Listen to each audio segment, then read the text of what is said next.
आज के इस अधिवक्ता सम्मेलन में अब हम अधिवक्ता संगठन हिंदू कार्यकर्ताओं का आधार स्तंभ इस विषय पर सद्गुरु डॉक्टर चारुदत्त पिंगळे जी हमारा मार्गदर्शन करेंगे। तत्पूर्व हम उनका परिचय समझ कर लेते हैं। सद्गुरु डॉक्टर चारुदत्त पिंगळे जी वर्ष 1997 से पूर्णकालीन हिंदू धर्म के प्रसार का कार्य कर रहे हैं। आप ENT सर्जन हैं। आप हिंदू जनजागृति समिति के राष्ट्रीय मार्गदर्शक हैं। जून 2012 से आप ही के नेतृत्व में गोवा में यह हिंदू राष्ट्र अधिवेशनों का आयोजन किया जा रहा है तथा 2018 में दिल्ली में हिंदू राष्ट्र स्थापना के उद्देश्य से ये अधिवेशन प्रारंभ हो गए हैं।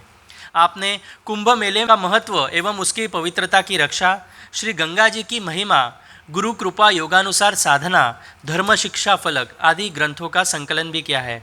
मैं आपसे प्रार्थना करता हूँ कि आप हम सभी का मार्गदर्शन करें। भारत माता की जय। भारत माता की जय। धर्म संस्थापक भगवान श्री कृष्ण इस हिंदू राष्ट्र की प्रेरणा स्रोत सच्चिदानंद परब्रह्म गुरुदेव डॉक्टर आठवले जी तथा उपस्थित सभी संतों को मैं प्रणाम करता हूँ। सम्माननीय व्यासपीठ तथा उपस्थित मेरे भाइयों और बहनों, आज का विषय हिंदुत्ववादी संगठना और अधिवक्ता दोनों की दृष्टि से बहुत महत्व का है, क्योंकि संगठनाओं को अपने क्षेत्र में जाकर अपने क्षेत्र के अधिवक्ताओं को संगठित करके एकत्रित कार्य करने की आवश्यकता है। तो दूसरी ओर जहां अधिवक्ता कार्य कर रहे हैं तो उन्होंने अपने क्षेत्र के स्थानिक संगठनों के साथ समन्वय करके एकत्रित रूप से संगठित रूप से कार्य करने की आवश्यकता है। ऐसा समय अभी आया है। और फिर अधिवक्ताओं का हिंदू राष्ट्र के निर्माण में क्या योगदान है, कितना महत्व का है, वो सबसे पहले हमें समझने की आवश्यकता है। अगर हम भारत की स्वतंत्रता का इतिहास देखते हैं तो चाहे वल्लभ भाई पटेल हो या चित्तरंजन दास हो, सभी महानुभाव जब इंग्लैंड जाकर बैरिस्टर बनकर भारत में आए तो उन्होंने कानून, संविधान, इसके ज्ञान के आधार पर जब स्वतंत्रता की हमारे आंदोलन को दिशा दिया तो हमारा आंदोलन एक नए आयाम में पहुंचकर स्वतंत्रता हमें दिखने लगी थी। परंतु उनका योगदान दो स्तर का था। एक तो वो कानून सीख के आए थे, उन्होंने वहाँ पे ब्रिटिश सिटीजन्स को क्या क्या मौलिक अधिकार दे रही है वो देख के आए थे। और भारत में आने के बाद ब्रिटिश भारतीय नागरिकों को क्या क्या अधिकार दे रहे थे वो जब उनके समझ में आया तो हम गुलाम हैं इसका जब एहसास हुआ तो उनकी जब अंदर की आग भड़क उठी तो उन्होंने अपने मन की आग से जनता में असंतोष निर्माण किया। और इसलिए लोकमान्य तिलक को भारतीय असंतोष के जनक कहा गया है। उस गुलामी के भाव को जब उन्होंने भारतीय नागरिकों में जागृत किया तो उस असंतोष के कारण जब आंदोलन नए आयाम में पहुंचा तो यह अधिवक्ता का सबसे बड़ा योगदान था। और दूसरा योगदान था कि अब भारत की समर्थता से भूमिका रखने के लिए वे न्यायालयीन प्रक्रिया में सहभागी हुए।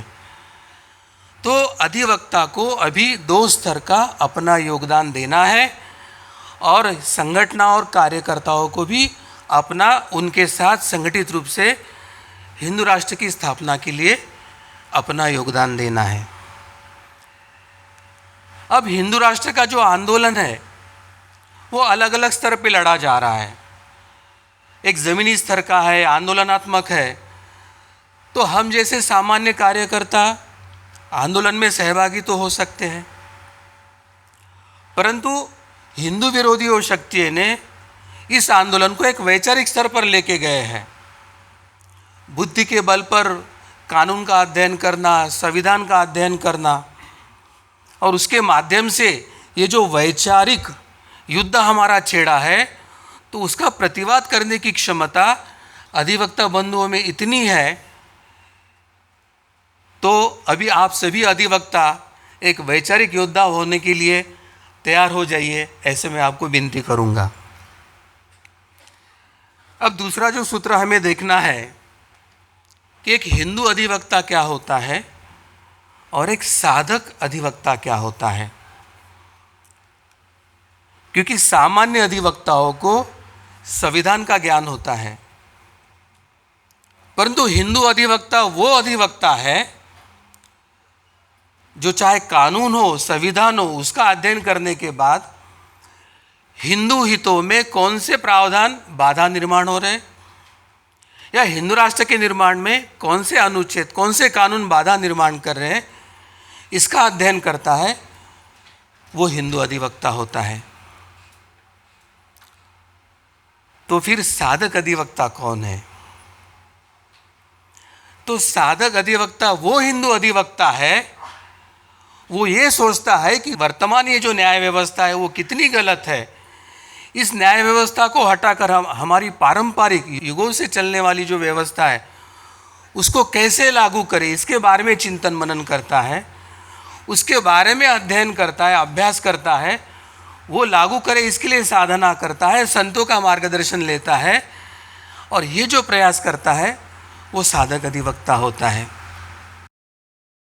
आप सब हिंदू अधिवक्ता निश्चित है, परंतु इस धर्म संस्थापना के इस काल में, इस वैचारिक युद्ध में मैं आप सबसे यही विनती करूंगा कि हमें साधक अधिवक्ता बनकर यह संघर्ष हमें करना है और उसके लिए हमें तैयार होना है।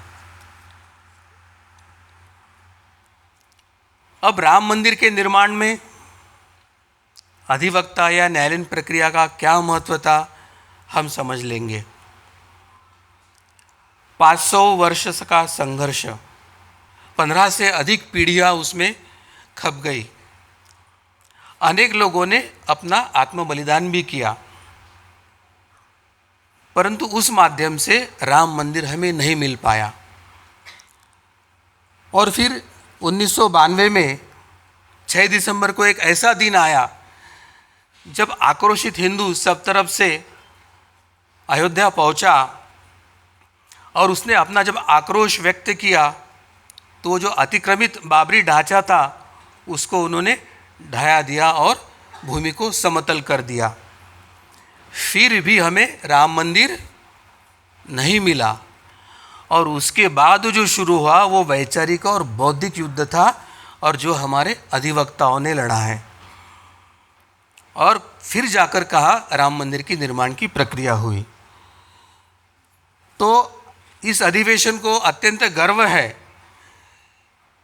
कि इस जो वैचारिक और बौद्धिक लड़ाई में जिन्होंने खड़े हुए, उसमें के कुछ अधिवक्ता यहाँ पर है, और उसमें विशेषकर पूज्य हरिशंकर जी जैन जो इस अधिवेशन में इस बार नहीं आ पाए, और अभी हमने जिनको सुना था विष्णु शंकर जी जैन, उन्होंने प्रमुखता से अपनी भूमिका निभाई थी। परंतु इनका उदाहरण देने का एक मुख्य कारण यह है कि अब राम मंदिर मिल गया, अब हमारा काम हो गया, ऐसा कहकर ये रुके नहीं। इन्होंने काशी, मथुरा, फिर भोजशाला, एक एक नया जो इस्लामिक आक्रमण से ग्रसित हमारा जो मंदिरों का संघर्ष था वो अगले अगले आयाम पर लेके गए हैं। तो जब काशी का आक्रमण, ये जो ज्ञानवापी पर जो आक्रमण हुआ है मस्जिद का, तो उसके संदर्भ में जब न्यायालयीन प्रक्रिया, तो विष्णु शंकर जैन ने इतने कम समय में इस आयाम में वो लेकर गए हैं कि शायद हम शीघ्रता से ही अभी काशी विश्वनाथ की मुक्ति का हमें समाचार मिल सकता है, ऐसे भी स्थिति है।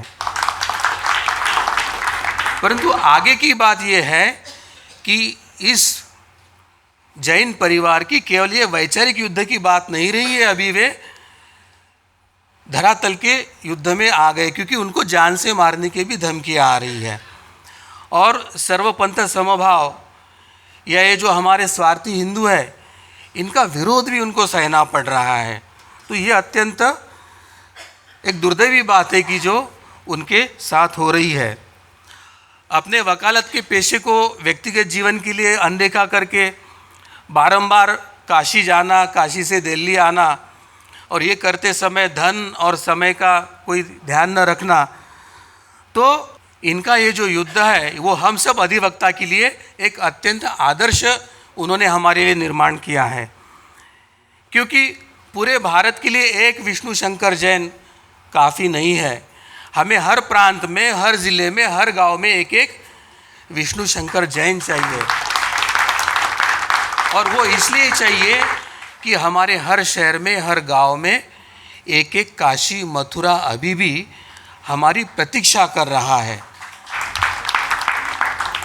आज अगर यहाँ पे उपस्थित अधिवक्ता ये प्रण कर ले कि मैं मेरे क्षेत्र का इस्लामी अतिक्रमित हुआ एक एक मंदिर को मैं छुड़ाऊंगा, और इस तरह से सभी भारत के हिंदू अधिवक्ता ये प्रण कर ले, तो मुझे लगता है कि मंदिर मुक्ति और मंदिर मुक्ति के साथ हिंदू राष्ट्र की स्थापना की प्रक्रिया अत्यंत गतिमान होगी।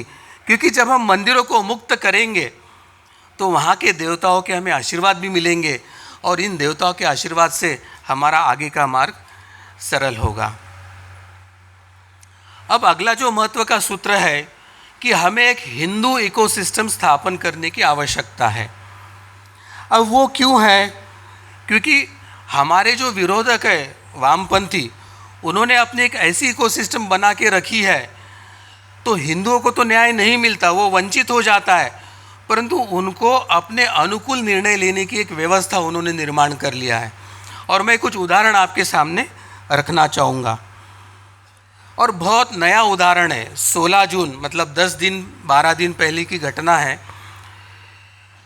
मुंबई उच्च न्यायालय का एक निर्णय है, उसके संदर्भ में है कि महाराष्ट्र के कोल्हापुर ज़िले में विशालगढ़ नामक का एक किला है जो छत्रपति शिवाजी महाराज के पदस्पर्श से पावन हुआ है। अब वो पुरातत्व विभाग के अंडर है। वहाँ पर अतिक्रमण होकर, इस्लामी अतिक्रमण होकर एक दरगाह बन जाता है। सतर्क हिंदुत्ववादी और हिंदू जनजागृति समिति ने तुरंत आंदोलन किया, सरकार के पास कंप्लेंट किया, और सरकार को ध्यान में आने के बाद उसको अतिक्रमण हटाने की कार्रवाई प्रारंभ होती है। तुरंत उच्च न्यायालय में इस्लामिक लोग पहुंचते हैं और ये अतिक्रमण गिराने के लिए न्यायालय उसको स्टे कराते हैं। अब बकरी ईद आ गई, वो दूसरी अर्जी लगाते हैं कि हमें कुर्बानी देने के लिए परमिशन दे दीजिए, और न्यायालय उनको परमिशन दे देता है। अब स्थिति ऐसे है कि ये आर्कियोलॉजिकल प्रोटेक्टेड साइट है, वहाँ पे अतिक्रमण हुआ है, और अतिक्रमण हुआ है या नहीं और वो गिराना है कि नहीं उसका निर्णय नहीं हुआ, परंतु कुर्बानी के लिए न्यायालय ने परमिशन दे दिया। अब दूसरी ओर अगर हम देखते हैं हिंदुओं के संदर्भ में न्यायालय कौन सा चश्मा पहनता है, और सो कॉल्ड माइनॉरिटी जो सेकंड लार्जेस्ट मेजॉरिटी है उसके संदर्भ में न्यायालय कौन सा चश्मा पहनता है, वो हमें देखना होगा। अब बलि प्रथा की जब बात आती है तो हिंदू बलि नहीं दे सकते हैं, उस पर न्यायालय प्रतिबंध लाता है। उड़ीसा, केरल और अन्य जगह ये अंधविश्वास है करके इसको प्रतिबंधित करने की वो बात करते हैं। तो अब प्रश्न उठता है कि अगर हिंदुओं की अगर बलि प्रथा यह अंधविश्वास है और ये गैर कानूनी या असंवैधानिक है, तो अब प्रश्न उठता है कि वो कौन सा चश्मा है जिसके कारण इस्लाम की कुर्बानी उनको कानूनन दिखती है और उसको न्यायालय परमिशन देता है।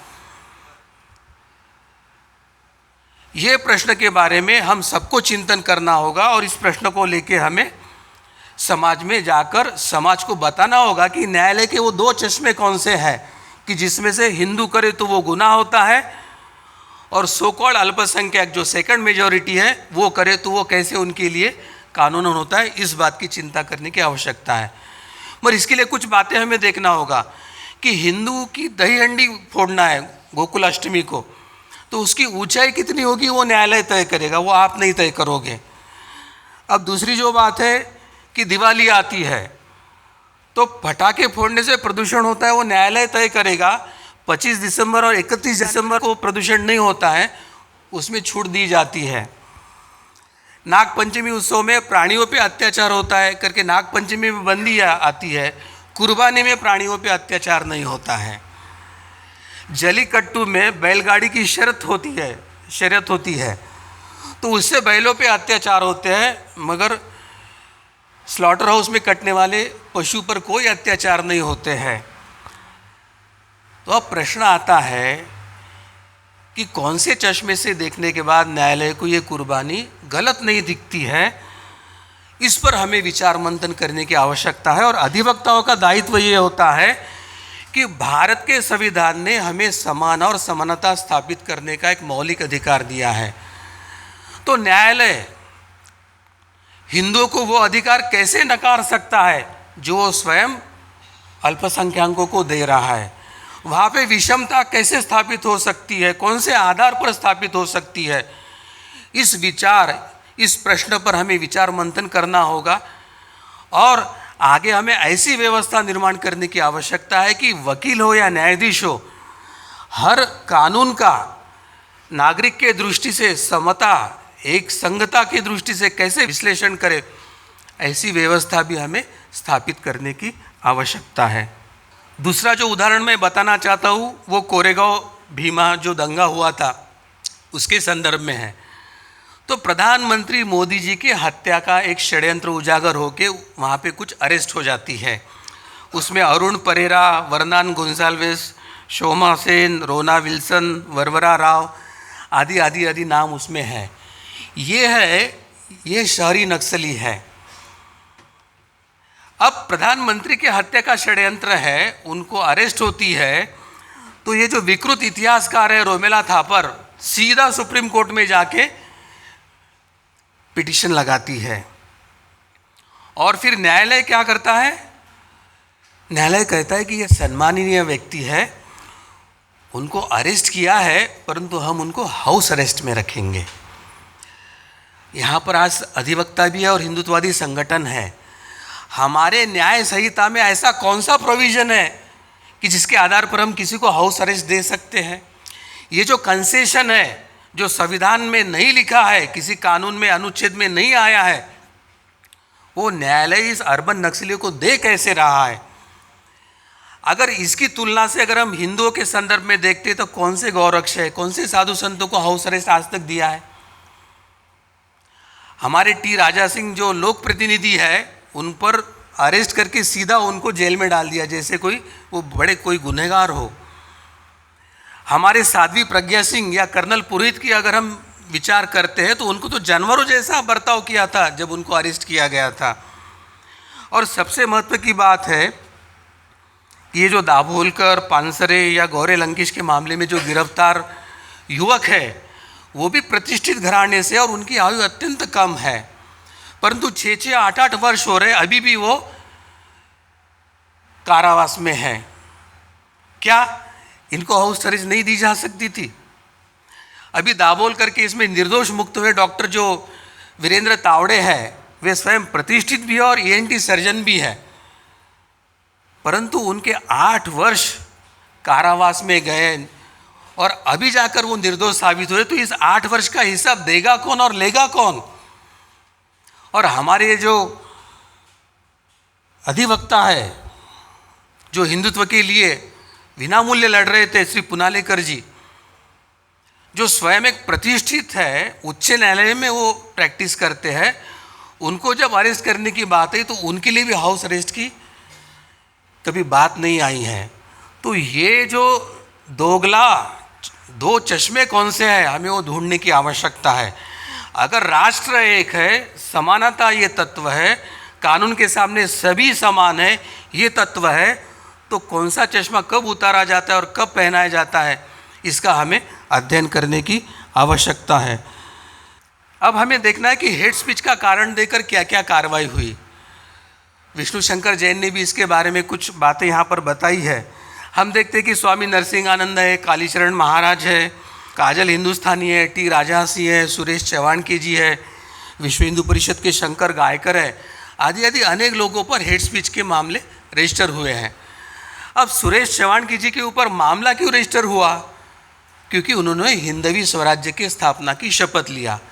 मुझे ऐसे लगता था कि छत्रपति शिवाजी ने जो रायरेश्वर में जाके शपथ लिया था, वो अगर शपथ इस काल में ली होती तो शायद उन पर भी हेट स्पीच का वो गुनाह दाखिल किया होता। तो हमें ध्यान में रखने की आवश्यकता है कि इस प्रकार के ये जो चल रहे हैं, उसके लिए तीस्ता सेटलवाड़ का जो CJP नाम का एक संगठन है, वो स्वयं प्रेरणा से हिंदुओं के विरोध में अपराध दर्ज कर रहे हैं। मगर दूसरी तरफ अगर हम देखते हैं, नुपुर शर्मा का जब प्रकरण चल रहा था और सर तन से जुदा की बात चल रही थी, तो कितने मुसलमानों के विरुद्ध हेट स्पीच का प्रभाव दाखिल हुआ, कोई बता सकता है? एक भी नहीं हुआ है। तमिलनाडु में जो सत्ताधारी लोग हैं, जो मुख्यमंत्री और मिनिस्टर है, वो जब सनातन को डेंगू, मलेरिया, HIV करके समूल नाश की बात करते हैं, तो उनके विरुद्ध में कितने गुने दाखिल हुए, कितने अपराध दाखिल हुए? एक भी नहीं हुआ है। प्रश्न तो ये है कि हम सब इतने अधिवक्ता होते हुए भी एक भी अपराध दर्ज करने में हम कहाँ कम पड़े, इसकी भी चिंतन और मनन की हमें आवश्यकता है। परंतु एक अलग उदाहरण मैं आपके सामने रखना चाहता हूँ। महाराष्ट्र प्रांत, सोलापुर शहर, हिंदू जन जागृति समिति की सभा और लव जिहाद का विषय उसमें चल रहा है। अब ये चल रहा है विषय मराठी में। जिसको मराठी आती नहीं, ऐसा एक मुस्लिम, कहाँ का? अलीगढ़ मुस्लिम यूनिवर्सिटी का, उसने वो सुना और उसने सीधा सुप्रीम कोर्ट में उसके बारे में पिटीशन दाखिल किया। उसके लिए अधिवक्ता कौन खड़ा हुआ? कपिल सिब्बल। ये लिंक बताने का प्रयास इसलिए कर रहा हूँ कि इकोसिस्टम क्या होती है। इकोसिस्टम क्या होती है? एक सामान्य शहर से सुप्रीम कोर्ट तक के उनके इतनी लिंक खड़ी है कि वो हेट स्पीच के मामले में वहाँ पर चर्चा हो गई। मगर प्रश्न ये है कि हिंदू संगठनों के पीछे, हिंदू कार्यकर्ताओं के पीछे क्या हिंदू अधिवक्ता खड़ा नहीं हो सकता है? आप अगर हिंदू संगठन और हिंदू व्यक्ति के सामने खड़े होंगे तो मैं निश्चित कहता हूँ कि निडरता से हिंदू कार्यकर्ता अपना हिंदू राष्ट्र के योगदान का कार्य मन से पूरा कर सकता है। अब सुप्रीम कोर्ट में चर्चा होने के बाद उन्होंने कुछ प्रतिबंधित आदेश जारी कर दिए, तो टी राजा सिंह को अनेक क्षेत्र में प्रवेश के लिए बंदी कर दिया और सभा ना हो, ऐसी परिस्थिति निर्माण हो गई। परंतु दूसरी जो अच्छी बाजू थी कि हमारी इस सभा में जो उपस्थित है पूज्य कुलकर्णी काका जी और खुश खंडेलवाल जी, उन्होंने क्या किया कि इस प्रतिबंध के विरोध में फिर उच्च न्यायालय में गए और जब वस्तुस्थिति उनको बताई तो सब जो बंधन थे निरस्त किए और उनको सभा में जाने के लिए परमिशन मिल गया और वो सब सभाएं संपन्न हुई। तो जितनी बुरी बात है तो हम प्रयास करते हैं तो कुछ अच्छी बातों को भी हम निर्माण करने की प्रक्रिया में रह सकते हैं। तो हम सब अधिवक्ताओं को अभी यह प्रण करना होगा कि उनकी इकोसिस्टम जैसे हिंदू विरोधी हित में कार्यान्वित है, तो हम हिंदू होने के नाते, हम साधक हिंदू अधिवक्ता होने के नाते हमें हिंदू राष्ट्र और हिंदू व्यक्ति, हिंदू संगठन के पीछे इकोसिस्टम का ही एक अंग करके खड़े होने की आवश्यकता है, जो भविष्य में हमको इन सब समस्याओं से मुक्त कराएगा। अब मंदिर सरकारीकरण से मुक्ति का विषय कल परसों काफ़ी डिटेल में हुआ है। तो मंदिर मुक्ति के लिए हमें अपने अपने क्षेत्र में लड़ा देना ही देना है और हिंदुओं का धन और हिंदुओं की मंदिर की हमारी इकोसिस्टम है वो हिंदू हित में, हिंदू धर्म की रक्षा और हिंदू राष्ट्र की निर्मित के लिए उपयोगी हो, इस प्रकार की योजनाएं हमें करनी होगी। मंदिरों में जो तुलजापुर का मंदिर है उसमें दान पेटी का घोटाला हुआ है। 16 लोगों के विरुद्ध FIR करने का आदेश दिया है, परंतु अनेक वर्ष कुछ कार्रवाई नहीं हुई। पूज्य कुलकर्णी काका और श्री गाकणे काका जी, इन्होंने हाईकोर्ट में याचिका दाखिल किया और यश मिला और उनको FIR करने के लिए एक विशेष पुलिस अधिकारी की नियुक्ति भी किया है। ये अच्छी बात है, परंतु 50 दिन हुए अभी तक उसमें कोई कार्रवाई नहीं हुई है, तो यह भी हमें समझने की आवश्यकता है। और सबसे महत्व की बात आती है कि हिंदुत्वनिष्ठ कार्यकर्ताओं का प्रशिक्षण। हिंदुत्वनिष्ठ कार्यकर्ता सामान्य परिवार से आते हैं। सामान्य स्कूली शिक्षा में संविधान सिखाने का कोई प्रावधान नहीं है, कानूनी शिक्षा का कोई प्रावधान नहीं है हमारे यहाँ। और हिंदुत्व का हमने देखा है कि सब तरफ से हिंदुओं का ही दमन किया जा रहा है। तो ऐसे इसमें लैंड जिहाद हो, RTI का ट्रेनिंग हो, अलग अलग सब विषयों के लिए हमें हिंदुत्ववादी कार्यकर्ताओं को ट्रेनिंग देने के लिए आवश्यक है। समिति भी इसके लिए कार्यशालाओं का आयोजन करेगी। जो चाहते हैं वो इससे जुड़ सकते हैं। और इसी के साथ अंतिमतः मैं सब अधिवक्ताओं को यही प्रार्थना करना चाहता हूँ कि इस धर्म युद्ध में हमें साधक अधिवक्ता होकर कार्यान्वित होना है। हमें हिंदू राष्ट्र का स्थापना का कार्य करते समय जितना हम अधिक से अधिक न्यायालयीन प्रक्रिया में सहभाग दे सकते हैं, उससे अधिक हम हिंदुत्ववादियों का मनोबल बढ़ाने के लिए उनके साथ खड़े रहकर इस कार्य को गति दे सकते हैं। मैं ईश्वर के चरणों में यही प्रार्थना करूंगा कि आप के माध्यम से ईश्वर को जो अपेक्षित है वो कार्य ईश्वर पूर्ण करवा ले और आपकी साधना करवा ले। इसी विषय के साथ मैं अपने वाणी को विराम देता हूँ। सभी को नमस्ते।